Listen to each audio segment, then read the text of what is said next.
Dear Sri Ramanuj Family, Vasui Charitable Trust wishes you a very happy birthday. Many happy returns of the day. We pray the Almighty for a healthy, prosperous, and long life to you. May Vasui Mata shower her choicest blessings on you and on all your family members.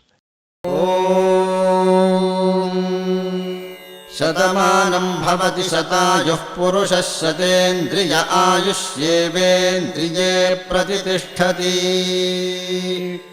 शतमानं भवति शतमानकं शतमानं भवति शतायुः शतायुर्भवति शतमानकं शतमानं भवति शतायुः शतमानमिति शतमानं भवति शतायुः शतायुर्भवति शतायुः पुरुषः शतायुर्भवति शतायुः पुरुषः शतायुः पुरुषः शतायुः पुरुषः शतेन्द्रियः